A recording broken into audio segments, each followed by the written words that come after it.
Panahon na nga atong suruyon ang manindot nga talanawon dinhi sa lungsod nga gitawag og paraiso sa katawhan. Usa sa mga gasa sa kinayahan nga abunda kayo dinhi sa lungsod sa Sambuan mao ang tubig.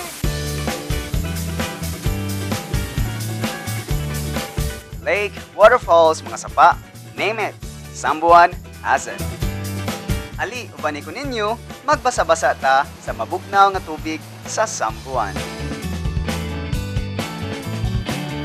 Kung ang ubang mga lugar na problema sa kanihit sa ilang supply sa tubig, sa lungsod sa Sambuan, daw sa naghinubra ang supply niini. Kay buntag o gabi, walay undang sa pag-aga sa mga tubig gikan sa mga tubod ug mga sapa nga mao'y nagsupply ngadto sa mga kabalayan sama niining tubod sa kangyupot.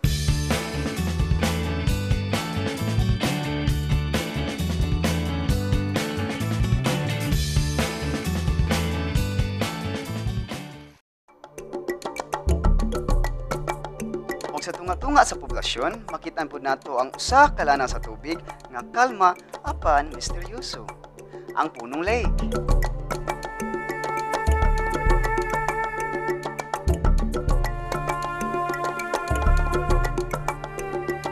Nahimutang sa sentro sa lungsod kini maong lake nga nahimutang sa barangay poblasyon. Si Konsehal Franco Gurion usa sa mga nangulo sa pagdevelop niining maong lake. Nganong ginganlam sa Punong Lake, sir? Ato ko kay ang lake na punong nya kaning punong sad nahimo ni ngalan sa sitio tungod sa lake. Example, mutana sa unsa may ngalan ang lugar punong because of the lake. Originally sa ato pa 1958 doon ay crocodile nakuha diri pero usa sa kabuok. So unsa man sa gilapdo no gidak-on ni nga lake ug unsa ni siya gilawmon? Maybe 1 hectare. Ang gilawmon niya Mga 1 to 3 meters. So sir, unsa may naka-unique aning Punong Lake? Unsa may ato makita diri? Fishing. May brakuda din daghan, tilapia. Nya dunay daghan nga mga shrimps o kanang mga imbaw nga kinason. We have many plans here also. That's why we have discussed with the mayor and we will make access. After we have access, then we will decide on say next. Maybe floating restaurant or some cottages. So we will invite everyone or everybody from the whole province of Cebu or mga foreigners to come here after a few months kay madibila pa ning among lake diri.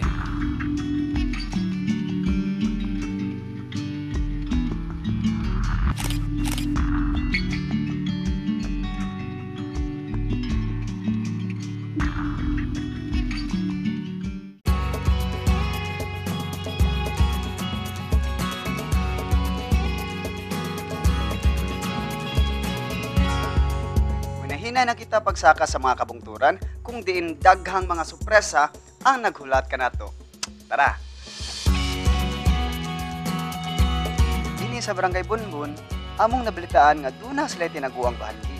Uban ni Kapitan Albino Villaren, 15 ka minutos namong gilakaw aron maabot ang ilang gitawag na Hidden Falls.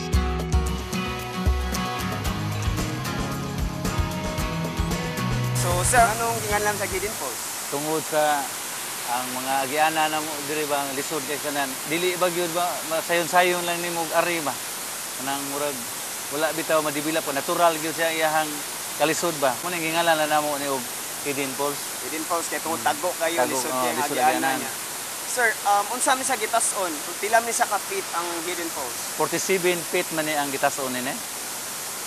So gikan sa tumoy padulong sa ubos. Ang gilaw mo na niya approximately mga lapos tao. Mga tulo ka dupa ang loud moon. So sir, unsa may naka-unique aning Hidden Falls? Sa may naka-nindot ani niya? Kuan mo guni kanang sa lahi ng ubang sa ubang falls ba kay kani ubang falls gidibila bitaw nila kanang gipanindot ba kini natural gyud ni siya wala gyud ni ingon nga gihilabtan ma. Sa kayahan gyud ning falls natural gyud ni siya. Natural lagi siya, wala gyud mahilabti. Wala gyud develop. Wala gyud develop man. Kung gusto mong muare, mo tan-aw, abri mi diri sa pag abiba ninyo. Dili pa lang ka na mao, adto na pa kitay laing kusay nga tuon. Humana to madiskubrihi ang Hidden Falls sa Barangay Bunbun, atong isunod ang gipanghambog sa mga taga-barangay Tangbo. Alang sa mga dili kayo ganahan og layo nga lakaw, kini ang angay ninyo. Kay 5 minutos lang ang lakonon, mabot na dayon kamo sa destinasyon. Nakita karon dinhi sa Aguinid Falls og kani mo ning usa sa daghan pa kayo nga mga falls nga ato makit-an along the way inig saka pa nato. Na, sorry ta.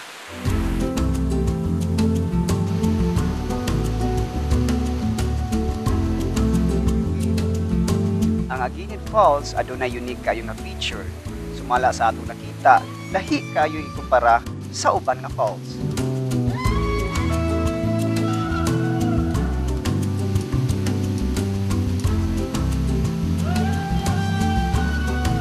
Lima ni siya mga major levels nga waterfalls pero napay mga gagmay. Aginid ni siya kay ang karaang mga tao ani di gid sila musod aning dapita kay nakunoy mga daotan nga espiritu. Gitawag ni kani nga valley, kani nga walog. Gitawag ni Agkang Aginid. So naay gapuyo diri nga tiguang nga amot lang unsay nahitabo, nawala man kuno to siya. Mo na nga kami hantod karon gitawag na ni og Kang Aginid niya. Amo na lang pong gipanganing falls sa Aginid Waterfalls. So kanang Kang Aginid pangana sa usa ka pangana siya nga iyahan ni nga area diri dapit ba nga ingon sila na kunoy kung magbinuang ka diri maotoy mo mubuyag murag gabantay sa diri sa nature ba murag inana. So sir, ato invite ato mga televiewers nga moanhi diri sa Aguinid Falls. Gi-invite ako ang tanang viewers sa Sugbo TV para pag ari diri sa amo ang lugar, natural kaayo, nami 5 ka waterfalls, unya adventure kaayo para sa tanan. So mabatag tiguang makaabot, aligre kayo. Napalamang kita sa ikaduang level ni ini mong kusay. Dali, uban niya ako ninyo ug atong sakhon ang ikatulo, ikaupat ug ikalimang level ni ini nga falls. Medyo challenging nga agianan aron atong maabot ang ubang mga levels. Kay kinahanglan natong subayon ang tubig nga nagtagayday para makasaka sa sunod level. Pero ang kalisod sa agianan mao pud ang nakatabang aron mapreserbar ang natural beauty ni ining maong waterfalls.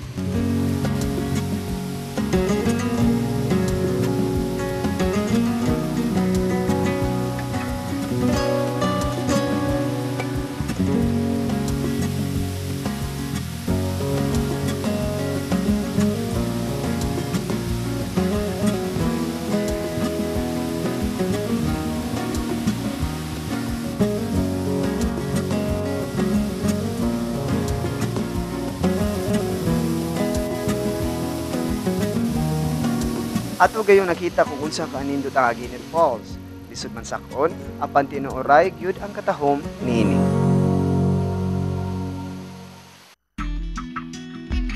Wala pa ta natapos atong waterfall hopping dinhi sa lungsod sa Sambuan.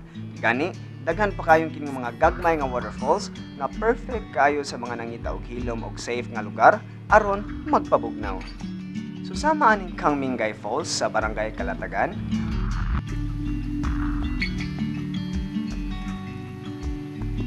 Ug kaning Kang Trabon Falls sa Barangay Humangpas. So naka-unique diri sa Kang Trabon, daghan kay siya mga mini falls, mura siya og pool, mura siya bathtub. Nya nindot kay siya liguan kay mga gilaw mo niya mga duha ka tawo. Nya at the same time nasa siya mura jacuzzi diri tapita.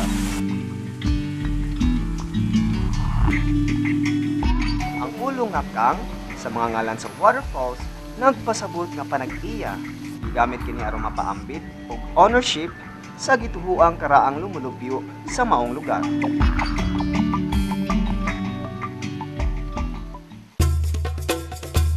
Kung para sa maligon og adventure og challenging at trek, piyogya ako ninyo ug atong tungasong ang Kansyahan Falls sa Barangay Kabigong. So if you guys want a hardcore adventure, then Kansyahan is the best place for you.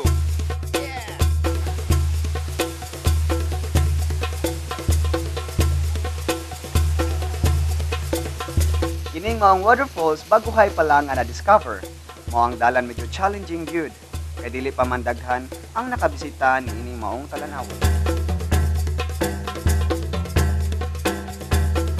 Ayaw sa paglaluya, kaya doon na pagyulain. Dadon ko kamo sa Barangay Kanyurong, diin gawa sa waterfalls, adun sa pangadagang liptong, gitawag nila kining Kang Daibig.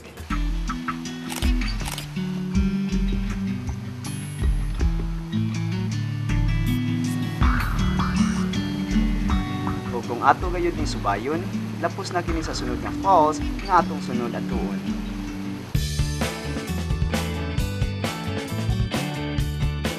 Dini sa Barangay Suba, taliwala sa mga umao kapungturan, dili ka magdahom nga aduna sila gitipigan nga dakong busay. Subay sa hagdan nga mga kawayan, among gidulhog ang walog paingon sa waterfalls. So man sa more or less 30 minutos nga lakaw, finally naabot na kita dinhi sa Dao Falls. And I think mo sa pinakadako pinakahabog nga falls dinhi sa Sambuan. Whew. It's definitely worth the walk. Amazing.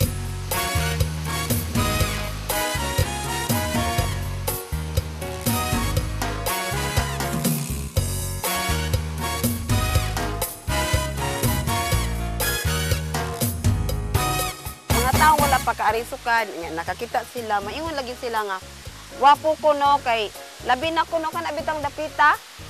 Nagtuogan ni sila nga gituyo na namo og patrabaho og mga tawo nga ingon ana.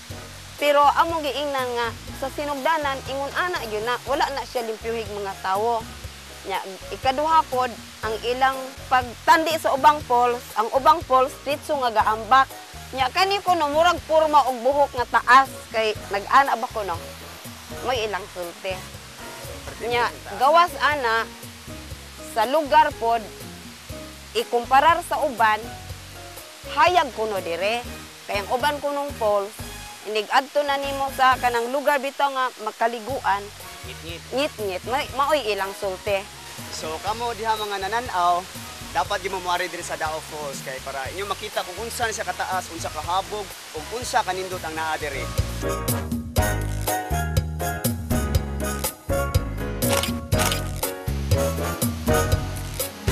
Sa atong pagbalik, atong mahibaw-an kung anong gitawag nga paraiso sa katawhan ang lungsod sa Sambuan.